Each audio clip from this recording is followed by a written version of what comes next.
सोचो एक ऐसी गेम जहां जीत का मतलब है करोड़ों का इनाम और हार का मतलब सीधा मौत। आज की इस वीडियो में हम बात करने वाले हैं दुनिया की सबसे डेडली गेम स्क्विड गेम के बारे में। तो कहानी की शुरुआत में हमें एक आदमी सियोंग दिखाया जाता है और आज उसकी बेटी का बर्थडे था, इसलिए उसकी माँ उसे कुछ पैसे देती है ताकि वो अपनी बेटी के बर्थडे पर उसे कुछ गिफ्ट दे सके। लेकिन गिफ्ट देने के लिए वो पैसे बहुत कम थे, इसलिए उसके दिमाग में एक आइडिया आता है और वो अपनी माँ का एटीएम कार्ड चुरा लेता है। उसके बाद वो अपनी माँ के बैंक अकाउंट से सारे पैसे निकाल लेता है और पूरे पैसे सीधे एक गेम हॉर्स राइडिंग में लगाकर वो गेम खेलता है और वो इस गेम से पूरे 4 मिलियन वन जीत जाता है। अब जैसे ही वो गेम जीत कर बाहर खड़ा ही था कि तभी उसके पीछे बहुत सारे लोग पड़ जाते हैं, इसलिए सियोंग अपनी जान बचाकर वहां से भाग निकलता है। लेकिन जैसे तैसे करके वो उसे पकड़ लेते हैं। सियोंग ने बहुत सारे लोगों के पैसे उधार लिए हुए थे, इसलिए वो उससे अपना उधार लेने के लिए बहुत मारते हैं। इसी दौरान सियोंग उन्हें पैसे देने के लिए अपनी जेब चेक करता है तो उसकी जेब फटी हुई थी और उसकी जेब में 1 रुपया भी नहीं था। सियोंग को याद आता है कि जब वो इन लोगों से बचकर भाग रहा था तो वो एक लड़की से टकरा गया था जिसने उसकी जेब काट ली थी। यहाँ सियोंग के पास पैसे नहीं थे, इसलिए सियोंग कहता है कि मैं सब पैसे इसी महीने दे दूंगा। इसलिए वो लोग भी उससे एक कॉन्ट्रैक्ट पर साइन करवाते हैं कि अगर इस बार पैसे ना मिले तो उसे जिंदा मार दिया जाएगा। इसके बाद सियोंग सीधा अपनी बेटी को एक जगह ले आता है जहाँ वो दोनों खुशी से रात का खाना खा रहे होते हैं। खाना खाकर सियोंग अपनी बेटी को घर छोड़ देता है। छोड़ने के बाद वो सीधा ट्रेन स्टेशन पहुंचता है, लेकिन उसके आने से पहले ही वो ट्रेन वहां से चली जाती है, इसलिए वो वहां दूसरी ट्रेन के आने का इंतजार करता है कि तभी वहां एक अनजान आदमी उसके पास आकर बैठता है और उसे ढेर सारा पैसा दिखाकर कहता है कि तुम मेरे साथ एक गेम खेलो और अगर ये गेम तुम जीत गए तो मैं तुम्हें 1 लाख वन दूंगा। ये डील सुनकर सियोंग उसके साथ गेम खेलना शुरू कर देता है। यहाँ वो आदमी लगातार जीतता जाता है और वो सियोंग को बुरी तरह मारता जा रहा था, लेकिन आखिरकार सियोंग वो गेम जीत जाता है और उसे पूरे 1 लाख वन मिल जाते हैं। वो आदमी उसे एक कार्ड दिखाता है और कहता है कि अगर और पैसा जीतना चाहते हो तो इस कार्ड पर दिए हुए नंबर पर कॉल करना। रात सियोंग अपनी माँ के पास बैठा था और बहुत सारे पैसे देखकर उसकी माँ पूछती है कि इतने पैसे कहाँ से आए, तो वो उसे बताता है कि मैंने एक गेम खेली जिससे मैंने इतना पैसा जीता। इसी दौरान उसकी माँ बताती है कि अगले साल तुम्हारी बेटी अपने दूसरे बाप के साथ हमेशा के लिए यूएसए जा रही है और हमें यहाँ पता चलता है कि सियोंग की तलाक हो चुकी है। उसके पास पैसे न होने की वजह से उसकी बीवी ने उसे छोड़ दिया। उसकी माँ उसे बताती है कि अगर तुम कोर्ट में ये साबित कर दो कि तुम्हारे पास बहुत पैसे हैं तो तुम अपनी बेटी को अपने पास रख सकते हो। सियोंग भी हर हाल में अपनी बेटी को पास रखना चाहता था, लेकिन उसे पैसों की बहुत जरूरत थी, इसलिए वो उसी रात उस कार्ड पर दिए गए एक नंबर पर कॉल करता है। उसके बाद सियोंग के पास एक गाड़ी आकर रुकती है और जैसे ही वो उसके अंदर बैठता है तो गाड़ी के अंदर गैस छोड़कर उसे बेहोश कर दिया जाता है। जब सभी की आंख खुलती है तो वो एक बेस में होते हैं जहाँ पूरे 456 लोग थे और सभी का सूट एक जैसा था, मतलब कि सभी प्लेयर थे और सभी प्लेयर्स को 24 घंटे मॉनिटर किया जा रहा था। इस गेम का होस्ट एक आदमी था जो कि फ्रंट मैन था। उसके बाद सियोंग एक बूढ़े आदमी से मिलता है जो कि प्लेयर नंबर 1 था। उसे ब्रेन ट्यूमर बीमारी थी। वो उसे बताता है कि मेरे पास कुछ ही दिन है, इसलिए मैं अपनी जिंदगी का आखिरी समय यहाँ इस गेम को खेल कर गुजारना चाहता हूँ। इसी दौरान 2 प्लेयर आपस में लड़ रहे होते हैं, जिनमें एक लड़की साइब्योक थी और लड़का संग था। यहाँ संग उसे बुरी तरह मार रहा था कि तभी सियोंग उसे पहचान लेता है जिसने उसकी जेब काटी थी। सियोंग उसे जोर जोर से चिल्लाते हुए अपने पैसे वापस मांगता है, लेकिन इससे पहले कि वो उस लड़की से पैसे लेता वहाँ बहुत सारे गार्ड्स आ जाते हैं और सभी गार्ड्स के चेहरे अलग अलग शेप से ढके हुए थे। उनमें लीडर सभी प्लेयर्स को बताता है कि आपका इस गेम में वेलकम है और आपको यहाँ पर पूरी 6 गेम्स खेलनी होंगी और जो भी पूरी 6 गेम्स को जीतेगा उसे ढेर सारा पैसा दिया जाएगा। इसके बाद सभी प्लेयर्स से एक कॉन्ट्रैक्ट साइन करवाया जाता है जिसमें गेम के 3 रूल्स थे। पहला, कोई भी प्लेयर गेम के दौरान गेम को छोड़कर नहीं जा सकता। दूसरा, जो पार्टिसिपेंट गेम खेलने से इनकार करेगा उसे एलिमिनेट कर दिया जाएगा। तीसरा, अगर मेजॉरिटी पार्टिसिपेंट्स खेलने से इनकार कर दें तो गेम रोका जा सकता है। इसके बाद सभी प्लेयर को अपनी पहली गेम खेलने के लिए गेम हॉल में ले जाया जाता है। गेम हॉल में पहुंचते ही सियोंग अपने क्लास फेलो से मिलता है जिसका नाम संगवू था। सियोंग उसे यहाँ देखकर अपने होश ही खो बैठता है। सियोंग उससे पूछता है कि तुम तो बिजनेस के लिए बाहर गए थे तो यहाँ क्यों आना पड़ा, लेकिन संगवू उसे कुछ भी नहीं बताता और चला जाता है। यहाँ पहली गेम में एक बहुत बड़ी डॉल दिखाई जाती है। ये गेम काफी सिंपल थी कि जब भी डॉल गाना गाएगी तो सभी प्लेयर्स को फिनिश लाइन तक बढ़ना होगा और जैसे ही डॉल गाना गाना बंद करेगी तो सभी प्लेयर्स को अपनी जगह पर रुक जाना है और अगर कोई अपनी जगह से जरा भी हिल गया तो उसे एलिमिनेट कर दिया जाएगा। गेम खेलने से पहले सबको ये बच्चों का खेल लग रहा था, लेकिन जब गेम शुरू हुई और एक लड़का अपनी जगह से हिला तो उसे वहीं पर गोली से मार दिया गया और यही इस गेम का रूल था, मतलब कि अगर जो भी हिल गया उसे मार दिया जाएगा। यह देखकर सब लोग वहां से इधर उधर भागने लगते हैं और सभी प्लेयर्स को एक एक करके शूट किया जा रहा था, इसलिए बाकी प्लेयर्स जैसे तैसे करके फिनिश लाइन तक पहुंच जाते हैं। इसके बाद मरे हुए सभी प्लेयर्स की बॉडीज वहां से हटा दी जाती हैं। उसी दिन गेम लीडर आकर सभी को बताता है कि 456 प्लेयर्स में से पूरे 201 प्लेयर्स बच पाए हैं, बाकी सभी प्लेयर्स गेम से एलिमिनेट कर दिए गए हैं। ये सुनकर सभी के दिल में खौफ और डर बढ़ जाता है। इसलिए वहाँ सभी प्लेयर्स उनसे हाथ जोड़कर कहते हैं कि हमें ये गेम नहीं खेलनी। तभी सांग वू वहाँ आकर कहता है कि अगर मेजॉरिटी प्लेयर्स चाहें तो इस गेम को बंद किया जा सकता है। इसलिए गेम लीडर सभी प्लेयर्स से वोटिंग कराने के लिए मान जाता है। लेकिन इससे पहले वो वोटिंग करते वहाँ उन्हें बहुत सारा पैसा दिखाया जाता है और ये पूरे 45 बिलियन वन थे। ये देखकर सबके होश ही उड़ जाते हैं। लेकिन अब ये सारा पैसा जो प्लेयर एलिमिनेट हुए हैं उनकी फैमिली को दिया जाएगा। इसके बाद गेम लीडर सभी प्लेयर्स से वोटिंग कराता है और सभी प्लेयर्स एक एक करके अपना वोट दे देते हैं और ज्यादा प्लेयर्स ने गेम न खेलने का फैसला किया। इसीलिए वो गेम वहीं पर रोक दिया गया और गेम लीडर उनसे कहता है कि अगर ये गेम आप दोबारा खेलना चाहते हैं तो आप इसे दोबारा ज्वाइन कर सकते हैं। इसके बाद सभी प्लेयर्स को वापस उनके घर छोड़ दिया जाता है। अगले दिन सियोंग सीधा पुलिस स्टेशन जाता है और वो पुलिस को उस गेम के बारे में सब कुछ बताता है कि उस जगह पर सभी लोगों की जान से खेला जा रहा है। लेकिन पुलिस को उसकी एक भी बात पर यकीन नहीं आता और वो उसे आगे से पागल बोलते हैं कि भला कौन ऐसा गेम खेलेगा जिसमें सबको मार दिया जाता हो। इसीलिए सियोंग पुलिस को वो कार्ड दिखाता है जिस पर वो नंबर लिखा हुआ था। जैसे ही पुलिस वाला उस नंबर पर कॉल करता है तो वो नंबर रॉन्ग होता है। इसके बाद सियोंग सीधा अपने घर आता है, लेकिन घर में उसकी माँ नहीं होती। अपनी माँ को ढूंढते ढूंढते वो सांग वू के पास आ जाता है और वो उससे पूछता है कि तुम तो बिजनेस के लिए बाहर गए थे, तो फिर वो गेम खेलने की क्या जरूरत थी। वो आगे से बताता है कि मैंने पूरे 600 बिलियन वन लोन लिया हुआ है और अब मेरे पास 1 रुपया भी नहीं है जो मैं वापस कर सकूं। इसी दौरान सियोंग को एक कॉल आती है कि उसकी माँ की तबीयत बहुत खराब है और वो हॉस्पिटल में एडमिट है। सियोंग सीधा अपनी माँ के पास आता है। यहाँ डॉक्टर उसे बताता है कि तुम्हारी माँ के पैर में जख्म धीरे धीरे और भी बढ़ रहा है, इसलिए हमें इनका पैर काटना होगा ताकि बीमारी और ना फैले। लेकिन ऑपरेशन कराने के लिए सियोंग के पास पैसे नहीं थे, इसलिए वो सीधा अपनी वाइफ के पास आता है और उससे कुछ पैसे मांगता है। लेकिन उसकी वाइफ उसे आगे से साफ साफ मना कर देती है और कहती है कि मैं तुम्हारी कोई भी मदद नहीं कर सकती। इसलिए ये सुनकर वो वहाँ से चला जाता है। इधर उसकी वाइफ अपने दूसरे शौहर से कहती है कि सियोंग मुझसे कुछ पैसे मांगने आया था। इसलिए उसका शौहर सियोंग को कुछ पैसे देता है और कहता है कि आज के बाद मैं तुम्हें यहाँ ना देखूं, आज से तुम मेरी फैमिली से मिलने के लिए नहीं आओगे। ये देखकर सियोंग गुस्से से उस पर अपना हाथ उठा देता है और कहता है कि तुम्हें क्या लगता है कि तुम मुझे कुछ पैसे देकर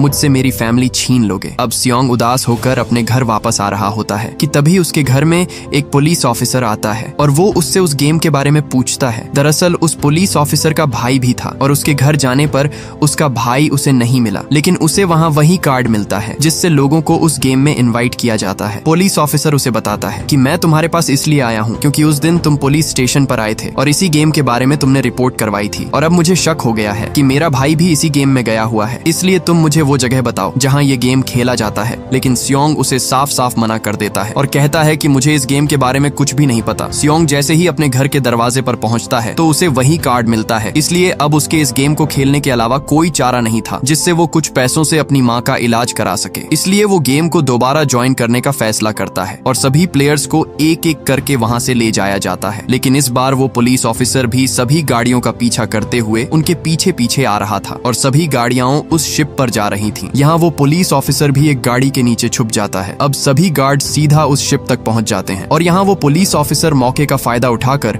उस गार्ड को गाड़ी में ही बेहोश कर देता है और उस गार्ड का सूट पहनकर उसे सीधा समंदर के अंदर फेंक देता है। इसके बाद सभी गाड़ियां उस आइलैंड पर पहुंच जाती हैं और सारे प्लेयर्स को सीधा गेम हॉल में लाया जाता है। यहाँ सभी प्लेयर्स को उनका गेम सूट पहना दिया जाता है। गेम हॉल में आते ही वो बूढ़ा आदमी और सियोंग देखते हैं तो इस बार पूरे 187 प्लेयर्स थे और इस बार पूरे 26 बिलियन वन जीतने वाले प्लेयर्स को मिलने वाले थे। इसके बाद सभी प्लेयर्स को खाना दिया जाता है। रात सेब्योक और उसकी दोस्त किम जू दोनों वॉशरूम में आती हैं और यहाँ सेब्योक सुरंग को पार करके एक जगह पर पहुंचती है जहाँ वो देखती है कि सब गार्ड्स किचन हॉल में कुछ अजीब सी चीजें बना रहे होते हैं। यहाँ ज्यादा देर होने की वजह से गार्ड उनके पीछे आ जाता है, लेकिन तब तक सेब्योक वहाँ से आ चुकी थी और वो किम जू को वहाँ के बारे में सब कुछ बताती है। लेकिन इसी दौरान सांग वू उनकी बातें सुन लेता है। इसलिए सुबह होते ही सांग वू सेब्योक से कहता है कि मैं जानता हूँ कि कल रात तुम उस जगह पर गई थी जहाँ बहुत सारे गार्ड्स कुछ बना रहे थे, इसलिए ना चाहते हुए भी उसे बताना पड़ा। इसके बाद सभी प्लेयर्स को गेम हॉल में लाया जाता है जहाँ उनकी दूसरी गेम होने वाली थी। सभी प्लेयर्स को वहाँ 4 शेप्स में से कोई एक शेप चूज करनी थी। यहाँ इस गेम के बारे में संग वू को पता था, लेकिन उसने जानबूझकर अपनी टीम को नहीं बताया। दरअसल इस गेम का नाम डलगोना था। यहाँ हर प्लेयर को एक शेप वाली कैंडी मिलती है। प्लेयर को उस कैंडी से शेप तोड़े बगैर बाहर निकालनी होती है। यहाँ अगर वो शेप टूट गई तो सीधा उस प्लेयर को एलिमिनेट कर दिया जाता, मतलब जान से मार दिया जाता है। सभी प्लेयर्स प्लेयर्स अपनी मर्जी से वो शेप चूज कर लेते हैं और पूरे 10 मिनट के अंदर अंदर ही गेम पूरा करना था। गेम शुरू होते ही सभी प्लेयर्स शेप को निकालने लगते हैं और जो भी उस शेप को तोड़ता जाता उसे वहीं पर मार दिया जाता। यहाँ गेम का टाइम भी पूरा होने वाला था, इसीलिए स्योंग के दिमाग में एक आइडिया आता है और तुरंत उस कैंडी को चाटने लगता है। ये देखकर सभी प्लेयर्स भी कैंडी को चाटने लगते हैं और जैसे तैसे करके टाइम खत्म होने से पहले ही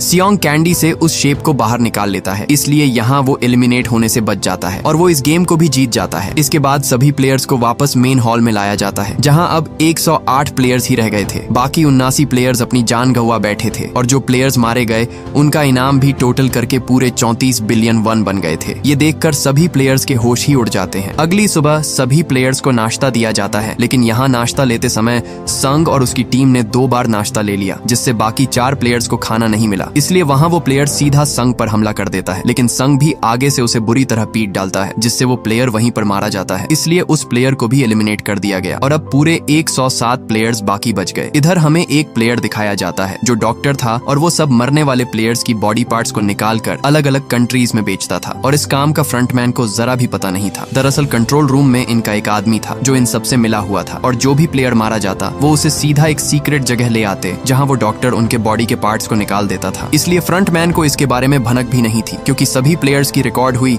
सब वीडियोस को डिलीट कर दिया जाता, जिससे किसी को भी शक नहीं होता था। यहाँ हमें पता चलता है कि वो गार्ड्स डॉक्टर को पहले से ही गेम के बारे में बता देते थे ताकि वो डॉक्टर बचा रहे और वो सब प्लेयर्स की बॉडी के पार्ट्स को बेचते रहे। उसी दिन वो गार्ड डॉक्टर को बताता है कि आज रात तुम अपनी जान की हिफाजत खुद करोगे, क्योंकि आज रात सब एक दूसरे पर हमला करने वाले हैं। इसलिए अगर तुम्हें जिंदा रहना है तो ताकतवर टीम को ज्वाइन करो। इसलिए डॉक्टर सीधा संग की टीम के पास आता है और डॉक्टर उसे छुप कर बताता है कि मैं अगली गेम के बारे में जानता हूँ। ये सुनकर संग बिना सोचे उस डॉक्टर को अपनी टीम में रख लेता है। इसी दौरान टाइम खत्म हो जाता है और सब लाइट्स बंद हो जाती हैं और तभी पूरे हॉल में सब प्लेयर्स एक दूसरे पर हमला कर देते हैं। इधर स्योंग पर भी एक प्लेयर हमला कर देता है, लेकिन तभी वहाँ पर संगवू आकर उसकी जान बचा लेता है, लेकिन इससे पहले सब एक दूसरे की जान लेते। इसी दौरान वहाँ गार्ड्स आ जाते हैं और यहाँ अब 107 प्लेयर्स में से सिर्फ और सिर्फ 80 प्लेयर्स ही बच पाए। अगली सुबह सभी प्लेयर्स को तीसरे गेम के लिए बाहर लाया जाता है, जहाँ उन्हें 10 प्लेयर्स की 2 टीमें बनानी थी। यहाँ सांगवू सबसे कहता है कि हमें अपनी टीम में ज्यादा से ज्यादा मर्द चाहिए ताकि हम इस गेम को जीत सकें। सभी प्लेयर्स एक एक करके अपनी टीम कंप्लीट कर लेते हैं। इसके बाद सब प्लेयर्स को गेम हॉल में लाया जाता है, जहाँ उन्हें टग ऑफ वॉर की गेम खेलनी थी, मतलब रस्साकशी, और जो भी टीम अपनी ओपोनेंट टीम को नीचे गिरा देगी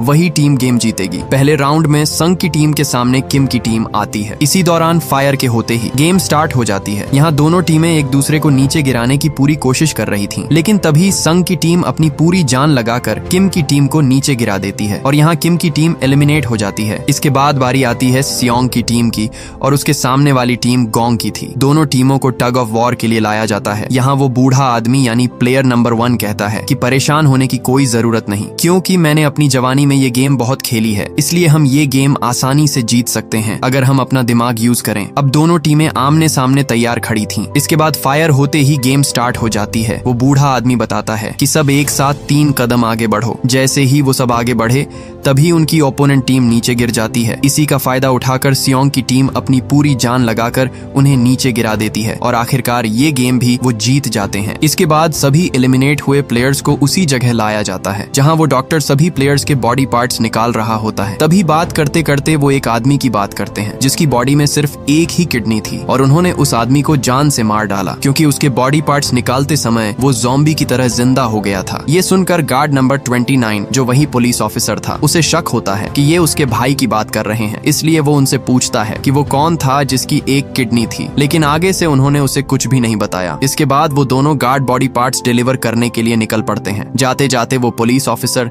यानी गार्ड नंबर 29 उसे एक दीवार पर लगी एक डिवाइस दिखाई देती है। वो गार्ड से पूछता है कि ये क्या चीज है, तो गार्ड उसे बताता है कि ये बॉम्ब है, अगर तुमने इसे जरा भी टच किया तो ये ब्लास्ट हो जाएगा और ये जगह पूरी तरह तबाह हो जाती है। दरअसल ये जगह VIP लोगों के आने जाने के लिए है। इधर वो डॉक्टर उस गार्ड से पूछता है कि मुझे अगला गेम बताओ, लेकिन अभी तक नया गेम किसी को नहीं बताया गया था, इसलिए वो गार्ड कहता है कि मुझे अभी इसके बारे में नहीं पता। ये देखकर वो डॉक्टर उस पर हमला कर देता है और जैसे तैसे करके वहाँ से अपनी जान बचाकर भाग निकलता है। डॉक्टर भागता भागता सीधा गेम हॉल में पहुँच जाता है। वो गार्ड आकर उसे बताता है कि मैं अभी तुम्हें गेम के बारे में बताऊंगा, लेकिन इससे पहले कि हम पकड़े जाएं, हमें यहाँ से जाना होगा। इसी दौरान वो गार्ड उसे चाकू से मारने ही वाला था, तभी वहाँ फ्रंटमैन आकर उसे गोली मार देता है। यहाँ वो फ्रंटमैन उसे बताता है कि तुम जो भी कर रहे थे थे, मुझे इससे कोई फर्क नहीं पड़ता। मुझे अफसोस इस बात का है कि तुमने यहाँ मजबूर और बेगुनाह लोगों से फायदा उठाया, इसलिए फ्रंटमैन उसे वहीं पर ढेर कर देता है। इधर वो गार्ड नंबर 28 उस पुलिस ऑफिसर को घेर लेता है और कहता है कि तुम कौन हो, मुझे अपना चेहरा दिखाओ। इसलिए ना चाहते हुए भी वो पुलिस ऑफिसर अपना मास्क उतार देता है। इसी दौरान वो उसे गन पॉइंट पर ले लेता है और कहता है कि अपना चेहरा दिखाओ। आगे से वो ऑफिसर पूछता है कि वो कौन था जिसकी तुम लोगों ने किडनी निकाली थी। वो उसे बताता है कि वो एक औरत थी। अगर तुम्हें यकीन नहीं आ रहा तो तुम फ्रंटमैन के कमरे में जाकर सभी की इंफॉर्मेशन ले सकते हो, वहां तुम्हें हर प्लेयर के डॉक्यूमेंट्स मिल जाएंगे। ये सब पूछकर वो पुलिस ऑफिसर उसे वहीं पर गोली मार डालता है। इसके बाद वो पुलिस ऑफिसर सीधा फ्रंटमैन के कमरे तक पहुंच जाता है। पहुंचते ही वो वहां सभी प्लेयर्स की बहुत सारी फाइल्स को देखता है और इसी दौरान उसे उसके भाई की फाइल भी मिल जाती है, जहां उसके भाई का नंबर 132 था। मतलब वो भी एक प्लेयर था और उसने भी ये गेम खेली थी। इससे पहले वो और रिकॉर्ड चेक करता तभी वो फ्रंटमैन आ जाता है। ये देखकर वो तुरंत छुप जाता है। यहाँ फ्रंटमैन किसी के आने की बात कर रहा था जो कि यहाँ फाइनल गेम देखने आने वाले थे। ये वही VIP लोग थे जिसकी बात गार्ड नंबर 28 कर रहा था। इसके बाद सभी प्लेयर्स को चौथे गेम के लिए बुलाया जाता है। यहाँ इस गेम में सभी प्लेयर्स को अपने लिए पार्टनर सेलेक्ट करना था, मतलब 2 लोगों की टीम बनानी थी। सभी प्लेयर्स जैसे तैसे करके अपनी टीम बना लेते हैं, लेकिन आखिर में वही बूढ़ा आदमी ही बचा था जिसे अभी तक पार्टनर नहीं मिला। लेकिन तभी वहाँ सियोंग आकर उसे अपना पार्टनर बना लेता है। इसके बाद सभी प्लेयर्स को एक थैली दी जाती है जिसमें पूरे 10 मार्बल्स यानी कंचे होते हैं। गेम के स्टार्ट होते ही संग और उसका पार्टनर दोनों एक दूसरे से मार्बल्स जीतने लगते हैं। दरअसल गेम का रूल ये था कि हर प्लेयर को अपने पार्टनर से उसके सारे कंचे जीतने थे। इधर सियोंग का पार्टनर वो बूढ़ा आदमी अपनी दिमागी हालत खो बैठता है, इसलिए टाइम खत्म होने से पहले सियोंग उसे गेम खेलने के लिए मना रहा था। अब जैसे तैसे करके सियोंग अपने पार्टनर से खेलने लगता है, लेकिन यहाँ वो बूढ़ा आदमी सियोंग से उसके सारे कंचे जीत रहा था। ये देखकर उसके अंदर डर बढ़ने लगता है क्योंकि अब मौत उसका इंतजार कर रही थी। इधर संग धोखे से अपने पार्टनर को हरा देता है, इसलिए उसका पार्टनर भी एलिमिनेट हो जाता है। यहाँ सियोंग भी जैसे तैसे करके बूढ़े आदमी से सब कंचे जीत जाता है, लेकिन तभी वो बूढ़ा आदमी उसे एक कंचा दिखाता है और कहता है कि अभी भी मेरे पास एक कंचा है। लेकिन अब वो आदमी पागलों की तरह हरकतें करने लगता है। सियोंग जैसे तैसे करके उसे कहता है कि मेरे साथ सिर्फ एक गेम खेल लो, लेकिन तभी वो बूढ़ा आदमी उसे बताता है कि तुमने मुझे बेवकूफ बनाकर मेरे सारे कंचे ले लिए थे, इसलिए मैंने अपने पास एक कंचा छुपा लिया था। मुझे पता था तुम मेरे साथ धोखा करोगे, इसलिए ये सब मैं पागल होने का नाटक कर रहा था। इसी दौरान बूढ़ा आदमी उसके हाथ में अपना कंचा दे देता है और कहता है कि मेरा और तुम्हारा साथ यही तक था। इसलिए सियोंग दुखी होकर उसे अपने गले लगाकर अलविदा कर देता है और यहाँ वो बूढ़ा आदमी भी एलिमिनेट हो जाता है। इसके बाद सभी प्लेयर्स की डेड बॉडीज वहाँ से ले जाई जाती हैं। इधर हमें फ्रंटमैन दिखाया जाता है जिसे शक हो चुका था कि उसके रूम में कोई मौजूद है, इसलिए वो उसे हर जगह ढूंढ रहा होता है और ढूंढते ढूंढते वो उस जगह पहुंच जाता है जहां वो गार्ड नंबर 28 मरा हुआ था। इसी दौरान उसे उसी पुलिस ऑफिसर का ID कार्ड मिलता है जिसे देखकर उसे शक हो जाता है कि ये उसका भाई ही है। दूसरी तरफ वो सभी VIP लोग फाइनल गेम देखने के लिए पहुंच चुके थे। इसके बाद सभी प्लेयर्स को 5वें गेम के लिए लाया जाता है। यहाँ सभी प्लेयर्स को 1 से 16 तक कोई भी नंबर सेलेक्ट करना था। सभी प्लेयर्स एक एक करके अपना नंबर सेलेक्ट कर लेते हैं, लेकिन जब सियोंग की बारी आई तो उसके सामने सिर्फ 2 ही नंबर थे, पहला 1 और दूसरा 16वां। यहाँ सियोंग सोच में पड़ जाता है, अगर वो पहला नंबर लेगा तो पहले नंबर पर गेम खेलनी होगी और अगर 16वां लेगा तो आखिर में उसके पास टाइम खत्म हो जाएगा। लेकिन तभी वहाँ एक आदमी आकर कहता है कि मुझे पहला नंबर लेने दो, मुझे अपनी जिंदगी में कभी भी पहले नंबर पर आने का मौका नहीं मिला, इसलिए मुझे पहला नंबर दे दो। इसके बाद सभी प्लेयर्स को गेम एरिया में लाया जाता है। इस गेम में प्लेयर्स को शीशे का पुल पार करना था जहाँ हर कदम पर 2 ग्लास थे, पहला मजबूत और दूसरा कमजोर। अगर गलत ग्लास पर कदम पड़ा तो सीधे नीचे और फिर जिंदगी का खेल खत्म। गेम टाइम स्टार्ट होते ही पहला प्लेयर आगे बढ़ता है और बढ़ते ही वो सीधा नीचे जा गिरता है और यहाँ एक एक करके सभी प्लेयर्स एलिमिनेट होते जा रहे थे। तभी संग आगे जाने ही वाला था। इसी दौरान वही लड़की किमजू उसे कहती है कि आज वो दिन आ गया जिस दिन हमने साथ मरने का फैसला किया था। तभी वो लड़की उसे पकड़कर सीधा नीचे कूद जाती है जिससे दोनों वहीं पर मारे जाते हैं। इधर वो पुलिस ऑफिसर भी गेम हॉल में घुस चुका था, लेकिन तभी वहाँ एक VIP मेंबर को उस पर शक हो जाता है। वो उसे मास्क उतारने के लिए कहता है, लेकिन वो पुलिस वाला उसे बताता है कि मैं अपना मास्क यहाँ नहीं उतार सकता, इसलिए वो दोनों एक रूम में चले जाते हैं। यहाँ आते ही वो पुलिस ऑफिसर उसे गन पॉइंट पर ले लेता है और उससे गेम के बारे में पूछकर उसे वहीं पर बेहोश कर देता है। लेकिन उस VIP के बेहोश होते ही फ्रंटमैन को पता चल जाता है। इधर गेम खत्म होने में सिर्फ 1 ही मिनट बचा था, इसीलिए वहाँ एक प्लेयर उस ग्लास पर एक कंचा फेंकता है, लेकिन फिर भी उन्हें पता नहीं चल पाया। इसीलिए टाइम ना होने की वजह से सांगवू उस आदमी को धक्का देकर उसे नीचे गिरा देता है और यहाँ वो तीनों तुरंत